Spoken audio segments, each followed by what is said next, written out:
Bienvenue dans cette nouvelle vidéo. J'aimerais aujourd'hui te présenter la spécialité de radiologie. C'est un concept que j'ai envie de décliner avec plusieurs intervenants sur les différentes spécialités de l'internat. Si c'est quelque chose que tu aimerais que je fasse sur la chaîne, n'hésite pas à me le faire part en commentaire et également à me mettre les différentes spécialités que tu aimerais que j'invite pour qu'on puisse en discuter. J'ai découpé cette vidéo en plusieurs questions comme un interview et en fait je réutiliserai ces différentes questions lors de mes prochains interviews d'intervenants sur les différentes spécialités. Donc on va rentrer tout de suite dans le vif du sujet. Je vais me poser moi-même les questions et je vais y répondre. Voilà. Donc pour la spécialité de radiologie, c'est moi qui vais incarner le personnage et puis après on verra par la suite si ça vous intéresse. Donc la première question est: est-ce que tu peux te présenter rapidement ta spécialité, ton semestre et ton envie de surspécialisation? Donc moi c'est Robin, je suis actuellement en 4e semestre de radiologie. Juste pour ceux qui ne savent pas, l'internat, donc vous avez le tronc commun de la première jusqu'à la 6e année de médecine. Donc là, vous n'êtes pas du tout spécialiste, hein, vous faites tout le tronc commun, vous apprenez toutes les spécialités. Et ensuite, en fin de 6e année, maintenant c'est en fin de 5e, mais en fin de 6e année, on choisit une spécialité. Donc à partir de la 7e année, on devient interne. Et ensuite, quand on est interne, on fait que des stages de 6 mois. Donc c'est des stages dans différents lieux de stage, dans différents hôpitaux, en fonction des surspécialités dans la spécialité. Donc par exemple, nous en imagerie, donc en radiologie, on va faire des stages en radiologie cardiaque, en imagerie de la femme, en imagerie digestive, en imagerie thoracique, en imagerie ostéo-articulaire, etc., etc. Donc tous les 6 mois, on change entre guillemets de stage et un stage de 6 mois s'appelle un semestre, d'accord? Voilà, donc ça c'est un petit peu pour remettre dans le contexte. Donc nous, quand on fait des semestres, quand on dit qu'on a fait 4 semestres, c'est-à-dire qu'on a fait 4 mois, 4 stages de 6 mois, donc on est à la 2e année d'internat. Et un internat, ça dépend des internats. Par exemple, en médecine générale, il me semble que ce n'est que 6 semestres, donc 6 semestres, mais nous, en radiologie, c'est 10 semestres. Donc voilà, donc c'est 5 ans d'internat découpés en 10 stages de 6 mois. Donc moi, je suis actuellement en 4e semestre de radiologie. J'ai déjà fait donc 2 semestres, un semestre de radiologie un petit peu générale dans un hôpital périphérique. J'ai fait un deuxième choix dans un hôpital pareil un petit peu, donc c'était l'hôpital, le gros hôpital, mais je faisais un petit peu de tout, de l'écho, du scanner, de l'IRM, un petit peu de tout pour m'acclimater surtout à l'imagerie des urgences. Et ensuite, j'ai fait un stage en imagerie thoracique, puis un stage en imagerie digestive. Et là, je suis actuellement en stage en imagerie de la femme. Voilà, donc ça, c'est un petit peu où j'en suis. Et j'aimerais, moi, me surspécialiser en imagerie ostéo-articulaire, c'est-à-dire imagerie de tout ce qui est os, articulation, pathologie des sportifs, mais également pathologie dégénérative comme l'arthrose, etc. Ensuite, deuxième question, pourquoi est-ce que tu as choisi cette spécialité? Donc, j'ai choisi cette spécialité pour plusieurs raisons. Première raison, c'est parce que c'est une spécialité très transversale, c'est-à-dire que quand on ne sait pas exactement ce qu'on veut faire, et ben en fait, dans la radiologie, vu que c'est utile dans toutes les maladies, dans toutes les spécialités, et ben finalement on peut faire. Donc quand on fait de l'imagerie des urgences, on peut très bien faire du crâne, on peut très bien faire de l'abdominal, on peut très bien faire du thoracique, de l'os. Donc déjà c'est extrêmement complet. Et ensuite, moi j'aime bien ce côté un petit peu technologique, ce côté vraiment où la spécialité évolue assez rapidement, que ce soit avec l'IA, que ce soit avec les nouvelles technologies de scanner, d'IRM, d'échographie. Et donc c'est un petit peu cette alliance entre le côté diagnostic extrêmement précis, parce que finalement c'est nous vraiment en radiologie qui allons faire le diagnostic. Donc vraiment ce côté enquêteur où on a des symptômes, un patient qui se plaint et nous on va essayer de faire la synthèse entre le bilan biologique, la symptomatologie du patient, l'histoire, les antécédents, l'image et après faire une synthèse de tout ça pour sortir un diagnostic. Voilà. Et souvent il y a beaucoup de situations où finalement c'est le radiologue qui va trouver le diagnostic, qui va le rédiger dans son compte rendu avec sa réflexion. Donc je trouvais ça hyper intéressant. Ensuite évidemment c'est très axé sur l'anatomie, donc moi je trouve ça top, génial de pouvoir voir l'intérieur du corps humain simplement avec des machines, avec l'IRM on peut voir l'intérieur du cerveau, c'est passionnant. Et comme je vous dis, les technologies avancent au fur et à mesure. Et donc ça, je sais très bien que par exemple des radiologues qui ont débuté il y a 40 ans, mais au début il n'y avait pas de scanner et maintenant il y a du scanner. Et moi j'imagine bien que dans ma pratique, là je suis même pas encore diplômé, lorsque je serai diplômé il y aura de nouvelles machines, il y aura peut-être l'IA, etc., etc., qui va changer la spécialité. Et donc je vais devoir m'adapter. Et moi c'est ça qui m'intéresse aussi, c'est de pouvoir finalement avancer avec son temps. Quels sont, troisième question, quels sont pour vous les principaux avantages et inconvénients de votre spécialité? Donc on va commencer par les 3 principaux inconvénients. Donc déjà ce qu'il faut savoir, c'est que c'est une spécialité quand même à garde, c'est-à-dire qu'il y a pas mal de gardes. On a en moyenne une vingtaine de gardes par semestre, donc c'est tous les 6 mois on a une vingtaine de gardes, donc c'est à peu près entre 2 et 3 par mois, donc c'est quand même assez lourd. Les gardes, on ne dort pas énormément la nuit. Et évidemment, tout patient qui va aux urgences, dès qu'ils ont une pathologie grave, ils doivent avoir des scanners. Donc dans la nuit, on est réveillé pour faire des scanners, des échographies, etc. Donc ça, c'est un premier point. Deuxième point, c'est vrai que malheureusement, souvent, les médecins qui sont à l'hôpital, etc., ils ont un petit peu l'impression qu'on est un prestataire de service et que il y a certaines spécialités, notamment chirurgicales, qui nous demandent des scanners, comme si on devait les faire et qu'on n'a même pas besoin de donner notre accord, on nous dit de faire le scanner. Et ensuite, des fois, le scanner il a été réalisé et ils ne regardent même pas l'interprétation. Ils pensent qu'ils savent mieux regarder un scanner que nous.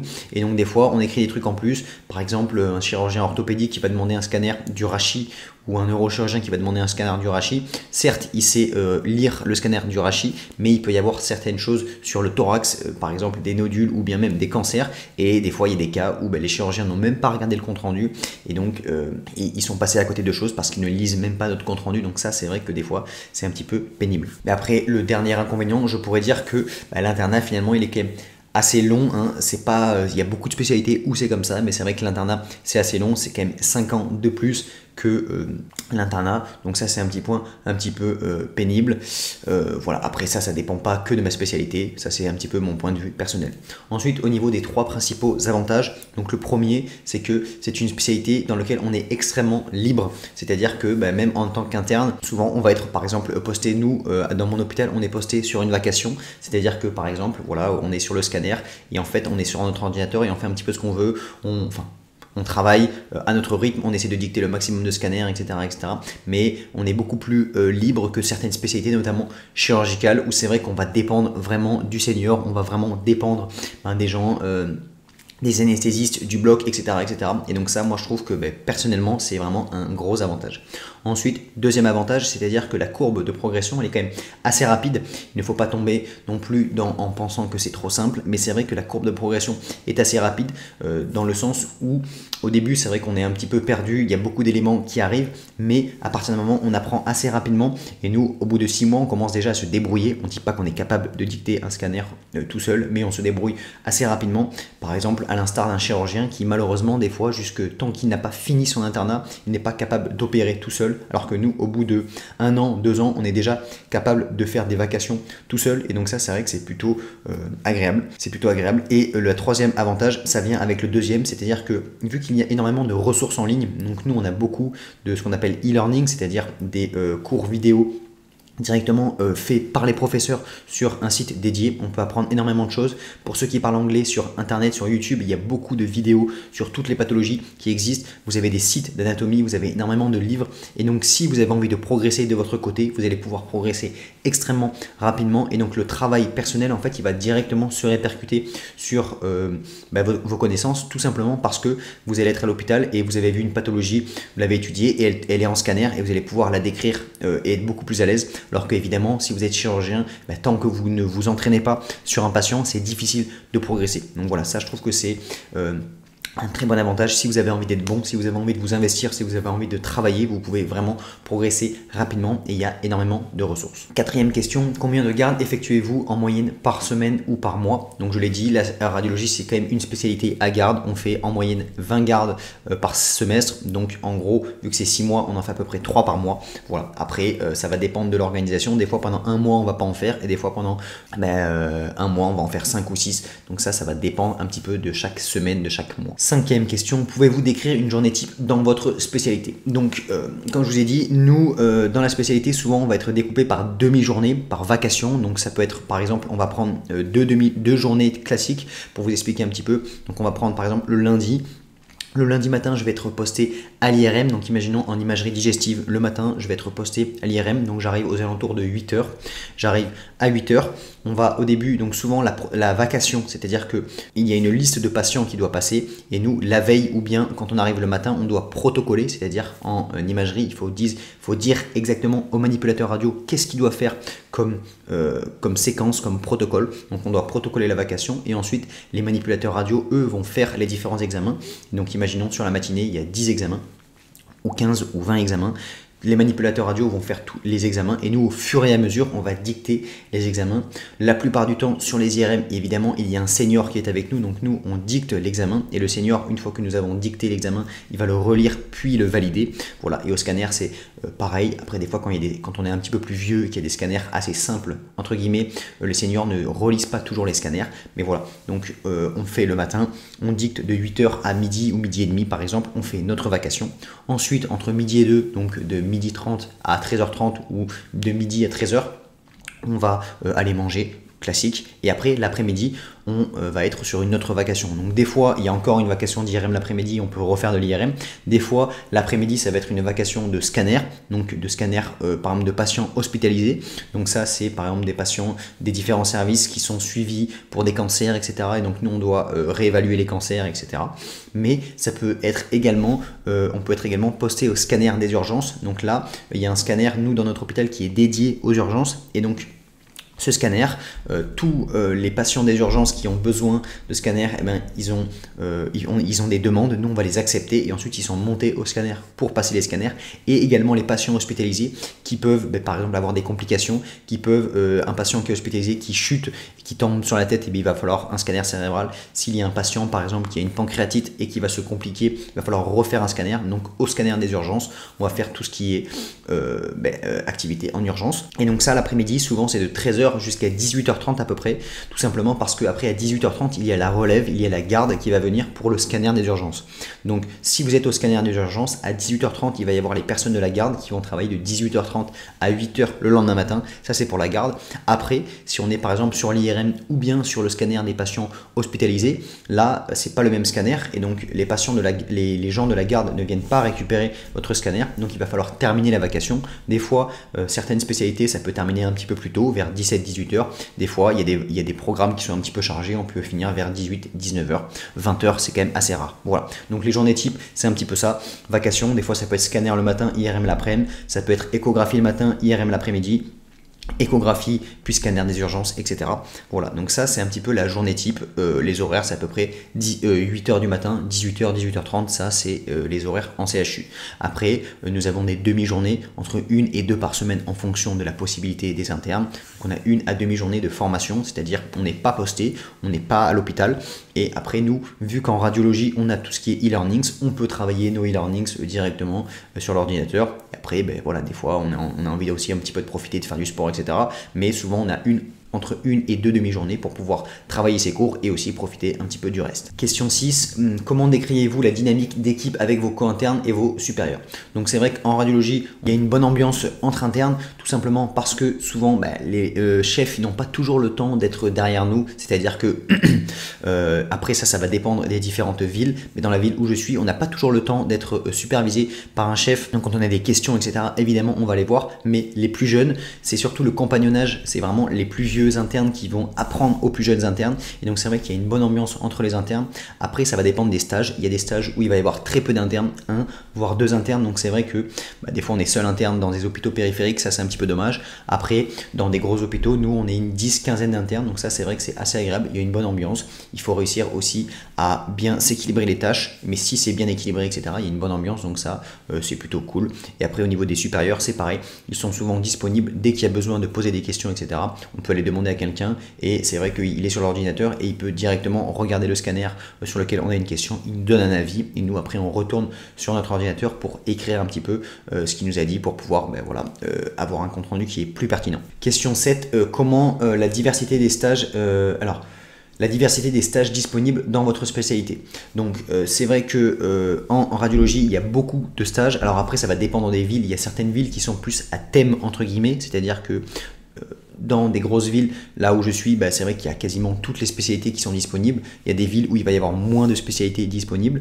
Et après, dans certaines villes, il va y avoir des spécialités qui sont prédominantes. D'accord? Donc ensuite, ça peut influencer vos stages. Mais l'intérêt, c'est que vous allez pouvoir également faire ce qu'on appelle des interchus. Vous allez pouvoir aller faire 6 mois ou voire 1 an au maximum. Donc 2 stages dans des hôpitaux différents. Et si vous voulez, par exemple, approfondir une spécialité pour être mieux dans ces spécialités, pouvez faire un stage dans cette spécialité dans l'endroit où vous êtes, dans votre ville, et ensuite aller faire 1 ou 2 stages en plus dans d'autres villes pour aller voir différentes pratiques, etc. Donc au niveau des stages, c'est vrai que nous, là où je travaille, mais au début quand on est jeune, en fait c'est les vieux qui choisissent les meilleurs stages. Donc quand on est jeune, souvent on a les gros hôpitaux, là où il y a beaucoup d'activités d'urgence, etc. On fait moins de spécialisation entre guillemets, et après plus on vieillit, plus on va pouvoir choisir des stages spécialisés. Voilà, mais je crois que c'est un petit peu pareil dans toutes les villes. Donc au début on n'a pas trop le choix, et puis après au bout du 5e, 6e semestre, on commence à avoir le choix de spécialité. 8e question, quelles compétences ou domaines d'expertise sont particulièrement nécessaires pour exceller dans cette spécialité? Donc évidemment il va falloir une bonne capacité d'analyse, c'est important parce qu'il faut avoir une bonne capacité de synthèse pour pouvoir synthétiser un petit peu l'histoire du patient, tout ce qui est examen biologique, tout ce qui est résultats antécédents, etc. pour pouvoir réaliser un bon compte rendu. Et ensuite évidemment il faut être assez rigoureux, très concentré également, parce que quand on lit un scanner, des fois il ne faut pas penser qu'on a 3-4 scanners, des fois il y a des vacations où il y a 15, 20, 25 scanners, et donc il faut être, et des fois sur 4-5 heures, donc il faut être assez rigoureux et méthodique pour pouvoir, parce que des fois c'est toujours les mêmes scanners, c'est un petit peu la même chose, et il faut avoir un plan que vous allez suivre pour ne pas passer à côté, parce que malheureusement si vous êtes la seule personne à lire le scanner et que vous loupez par exemple un nodule thoracique et qu'il n'est pas resuivi, et qu'après 3 ans plus tard ce nodule se transforme en cancer, mais malheureusement c'est dommage pour le patient. Et donc c'est important d'être rigoureux pour ne pas passer à côté des choses. Et quand vous travaillez, voilà, vous êtes devant l'ordinateur et il faut être concentré, être dans sa bulle. Et malheureusement des fois moi je vois trop de gens qui sont déconcentrés, qui regardent le mail, après qui répondent aux collègues, etc. Donc moi je pense que c'est important d'être rigoureux et d'être concentré dans son travail pour faire la meilleure analyse possible. Quelles sont les différentes trajectoires de carrière possibles après la formation dans cette spécialité? Bon, donc comme dans toute spécialité, c'est très simple. Une fois que vous avez terminé l'internat, donc en gros, juste rapidement pour résumer, on fait 5 ans d'internat. Ensuite, la plupart des gens font aussi 2 ans d'assistanat. Donc 2 ans d'assistanat, c'est en tant que chef de clinique ou CCA. Ça permet ensuite de faire du secteur 2, mais surtout pour se surspécialiser dans une spécialité. C'est-à-dire que durant votre internat, vous allez faire à peu près toutes les spécialités pour les découvrir. Et ensuite, si vous voulez vraiment approfondir une spécialité pour ne pas simplement vous jeter dans le bain directement dans une clinique ou je ne sais où, et vraiment approfondir vos connaissances à l'hôpital, vous allez faire 2 ans d'assistanat, souvent dans un service qui est spécialisé. Et donc là, vous allez apprendre de manière plus profonde l'imagerie de la femme par exemple, l'imagerie cardiaque, etc., etc. Donc une fois que vous avez fait ça, ensuite vous avez plusieurs possibilités. Vous pouvez être praticien hospitalier à l'hôpital, c'est-à-dire PH, donc vous passez un petit concours qui n'est pas, c'est pas un gros concours, c'est un petit concours, surtout un oral, et après vous pouvez travailler en tant que praticien hospitalier dans un hôpital, dans un service particulier. Voilà, c'est vrai que le principal intérêt, c'est que c'est par rapport au privé, ce sont des rythmes, des horaires qui sont peut-être moins intenses, mais l'intérêt surtout, c'est que vous allez avoir une activité qui va être plus intéressante parce que vous êtes dans un milieu hospitalier où il peut y avoir des patients, des vraies surspécialisations. Donc ça, c'est un intérêt. Ensuite, vous allez pouvoir travailler dans un petit cabinet privé de type par exemple radio-écho, des petits cabinets de ville dans lesquels on va faire des échographies, des radios, de l'imagerie, de la mammographie, des choses comme ça. Et après, vous pouvez également travailler dans ce qu'on appelle des cliniques. Donc vous pouvez travailler dans une clinique privée, et dans les grosses cliniques, vous pouvez également avoir une activité interventionnelle. J'en ai pas encore parlé, mais dans la radiologie, il y a une grosse activité qui est la radiologie interventionnelle, tout ce qui est passer des cathéters, des choses comme ça dans les artères et pouvoir accéder directement, faire des occlusions artérielles, injecter directement des produits dans les tumeurs pour pouvoir les emboliser, etc. Donc ça, vous pouvez le faire en CHU, donc dans les gros hôpitaux, mais même dans les cliniques, ce ne sont pas des gestes aussi importants, mais vous pouvez également l'exercer en clinique. Voilà, donc surtout petit cabinet de ville, praticien hospitalier et clinique. Comment percevez-vous le niveau de stress ou de pression dans votre spécialité par rapport aux autres que vous considériez? Donc en radiologie, il y a un petit peu de stress parce qu'on a quand même pas mal de gardes, etc. Donc ça, c'est un petit peu, des fois ça peut peser, mais c'est vrai qu'après au travail, au quotidien, il y a des jours où il y a beaucoup de scanners à faire, donc c'est vrai que ça peut être un petit peu pesant, mais de manière générale, ça va. C'est une spécialité dans laquelle on n'a pas, le principal avantage, je ne l'ai pas dit dans les avantages, mais c'est vrai qu'on n'a pas beaucoup de paperasse, entre guillemets, c'est-à-dire que le temps qu'on passe à l'hôpital, c'est beaucoup de temps de médecine pure, c'est-à-dire qu'on se met sur l'ordinateur, on ouvre les scanners et on interprète, et après les comptes rendus rendus sont envoyés directement, on n'a pas besoin de faire de papier de sortie, etc. Et donc le temps qu'on passe, on passe beaucoup de temps à faire vraiment notre activité pure, il n'y en a pas beaucoup d'à côté, donc ça c'est vrai que c'est un vrai avantage. Et je ne l'ai pas dit dans les inconvénients, mais le principal inconvénient, après ça va dépendre des hôpitaux, mais nous dans notre hôpital, c'est malheureusement très mal fait, on passe énormément de temps au téléphone parce que si les médecins, si les internes d'autres spécialités nous demandent un examen, au lieu de devoir le demander sur internet comme ça devrait être fait, mais malheureusement on nous appelle au téléphone, donc on passe malheureusement énormément de temps au téléphone pour prendre des informations, simplement pour prendre le nom du patient, son numéro d'hospitalisation, etc., etc. Alors c'est en train d'avancer parce qu'ils sont en train de mettre en place ce qu'on appelle des prescriptions connectées, là où on peut directement demander sur l'ordinateur et nous on reçoit toutes les informations, donc ça c'est intéressant, mais c'est vrai que passer son temps au téléphone et puis des fois malheureusement on refuse des examens parce qu'on a des listes qui sont à rallonge et après le ton monte avec les différents chefs, les différents co-internes des autres spécialités, et donc ça c'est vrai que c'est un petit peu pénible. Donc quelles opportunités de formation continue ou de développement professionnel existent dans votre spécialité? Donc ça je vous l'ai dit, ce qui est intéressant c'est qu'il y a aussi pas mal de DU, donc des DU il y en a en imagerie de la femme, en plein de DU pour pouvoir faire des surspécialisations. Ensuite vous avez tout ce qui est par exemple e-learning, donc si vous travaillez vos e-learning, si vous travaillez correctement, eh ben, vous allez avoir un bon niveau. Il y a également beaucoup de ressources en ligne, donc ça c'est hyper intéressant. Et après il existe aussi d'autres organismes qui permettent d'assister à des congrès, qui permettent d'assister à des conférences pour pouvoir continuer à se former, à se surspécialiser même après l'internat. Donc ça, à ce niveau-là, si vous avez vraiment envie, si vous êtes prêt à travailler, il n'y a aucune raison que vous ne puissiez pas progresser correctement.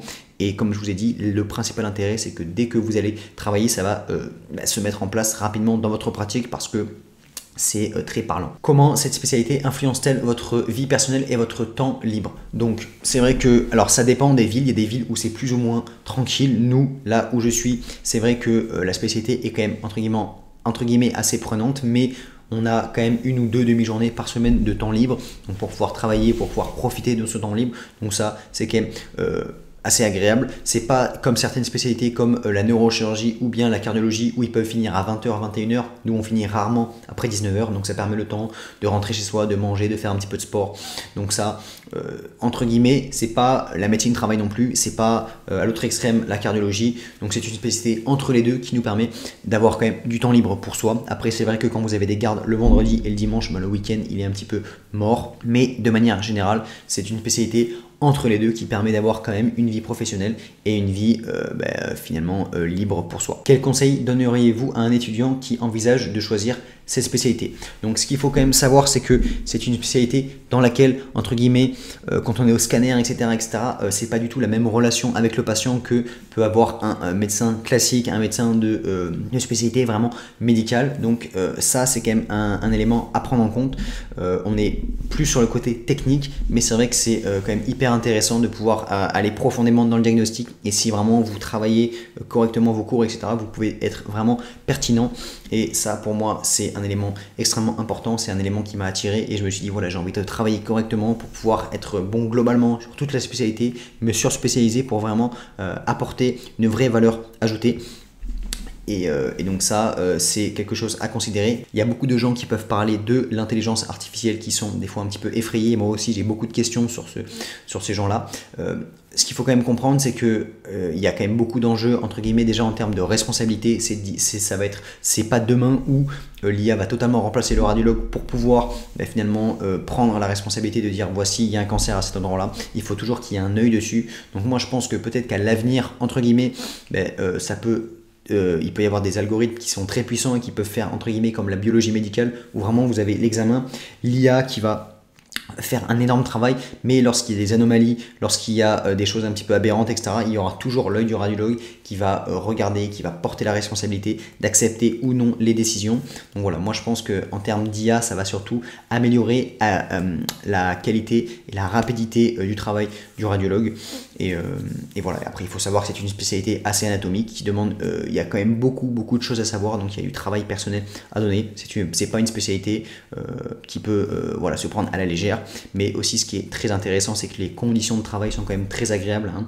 On est tranquillement sur son bureau, on peut avoir un bon cadre pour travailler, et également par la suite aussi il y a la téléradiologie qui se développe, et donc c'est vrai qu'on peut travailler aussi un petit peu d'où on veut. Donc ça, c'est quand même aussi très agréable. Existe-t-il des stéréotypes ou des idées reçues sur cette spécialité que vous aimeriez démentir? Bah oui, c'est vrai qu'on peut penser que le radiologue est enfermé dans une salle noire à regarder des radios. C'est pas vraiment le cas parce que quand vous prenez des radiologues interventionnels, ils sont au bloc opératoire en train d'opérer des patients, en train de cramer des tumeurs, de faire des choses comme ça. Donc ça, c'est pas du tout comme ça. Ensuite, nous, dans notre hôpital, on a un espèce d'open space dans lequel on a tous les radiologues qui sont au même endroit pour pouvoir se montrer des dossiers, etc. Donc il y a vraiment de l'entente, de la communication et de la collaboration entre les différents radiologues pour pouvoir s'aider, collaborer. Donc ça, c'est pas du tout comme ça. Après, c'est vrai que parfois, quand on va faire par exemple de l'imagerie de la femme, de la mammographie, il faut des conditions un petit peu spéciales pour être bien dans le noir, pour avoir des écrans calibrés, pour pouvoir finalement correctement interpréter. Donc ça, c'est vrai que après, on ne voit pas toujours énormément les patients, ça va dépendre en fait de votre activité. Si par exemple vous faites de l'échographie, en fait à chaque patient, vous allez voir le patient, vous allez l'accueillir, vous allez avoir des mots réconfortants, vous allez lui expliquer ce que vous voyez au fur et à mesure. Donc ça, quand vous faites de l'échographie, si par exemple vous avez envie de faire de l'imagerie et que pour vous rester derrière l'écran à faire du scanner, ça ne vous intéresse pas, vous pouvez faire uniquement de l'échographie. Nous, on a une médecin dans le service qui a fait plus de 40-50 ans d'échographie et donc voilà, qui n'a pas trop fait de scanner, et voilà, elle voyait tous les jours les patients, et donc c'est vrai que c'est pas du tout la même approche. Donc vous pouvez faire ce que vous voulez. Si vous avez envie de jamais voir de patients et faire que de la téléradiologie, c'est possible aussi. Donc ce qui est vrai, c'est que les modalités d'exercice sont infinies et donc vous pouvez vraiment modeler la spécialité comme vous voulez. Si vous avez envie de faire un apprenti chirurgien, vous pouvez faire de la radiologie interventionnelle. Il y en a qui font énormément de radiologie interventionnelle et qui sont très peu derrière leur écran et qui sont finalement au bloc opératoire en train de faire des gestes. Donc voilà, c'est à vous vraiment de choisir ce que vous avez envie de faire de la spécialité, et il y a tellement de possibilités entre la radio, l'écho, le scanner, l'IRM, l'interventionnel, etc. que si vous choisissez ce que vous voulez, vous allez forcément trouver quelque chose qui va vous plaire, parce que vous allez pouvoir faire, si vous voulez, de l'imagerie thoracique. Après, en fait, si vous voulez, vous pouvez plutôt faire l'imagerie de la femme, en fait plutôt de l'imagerie osso-articulaire et faire de l'écho. Mais en fait, si vous voulez, vous pouvez faire plutôt de l'imagerie interventionnelle, etc., etc. Donc voilà, vraiment, toutes les possibilités sont faisables et vous allez toujours pouvoir trouver la façon dont vous allez apprécier la spécialité. Est-ce que vous avez des examens à passer chaque année dans le cadre de votre formation? Donc oui, ça va dépendre des spécialités. Nous, en radiologie, on a besoin de passer des examens tous les ans. Nous, c'est en septembre, on a des examens un petit peu sur les e-learnings qu'on a en ligne qui sont délivrés par les professeurs. Chaque année, on a des examens. C'est vrai que ça peut être des fois un petit peu pénible de continuer à avoir des examens, mais d'un autre côté, ça nous pousse un petit peu à travailler. Et moi, personnellement, voilà, j'ai envie de progresser dans ma spécialité, donc je travaille régulièrement mes e-learnings, et finalement c'est un petit peu entre guillemets une modalité voilà, où vous passez vos examens, et normalement si vous travaillez correctement, il n'y a pas de raison que vous les ayez pas. Donc ça nous pousse un petit peu à travailler, et vu qu'il y a du contenu de qualité en ligne, finalement c'est un petit peu donnant-donnant. Quelles sont les modalités d'exercice en secteur privé pour cette spécialité, et quels sont les avantages et les inconvénients de travailler en privé? Donc oui, en radiologie, l'avantage c'est que on peut facilement travailler en privé, et par exemple à l'instar d'un chirurgien qui lui ne peut pas vraiment reprendre l'activité d'un autre chirurgien pour une demi-journée, nous en radiologie on peut très bien venir dans un cabinet et juste s'occuper d'une demi-journée. Donc vous pouvez faire ce qu'on appelle des vacations, des remplacements, une demi-journée, une journée, voilà, c'est extrêmement fréquent, c'est très développé. Donc ça, c'est vrai que c'est une vraie force, ça nous permet d'être extrêmement flexible. Et même si par exemple demain vous déménagez ou vous avez envie de partir juste 3-4 mois dans un endroit, vous pouvez du jour au lendemain trouver un remplacement dans un cabinet, et c'est extrêmement facile, et voilà, vous pouvez très facilement trouver ça. Donc ça, c'est un vrai avantage. Ensuite, ce qu'il faut savoir par contre, c'est que dans tout ce qui est cabinet privé, malheureusement, donc souvent par exemple c'est de la radio écho,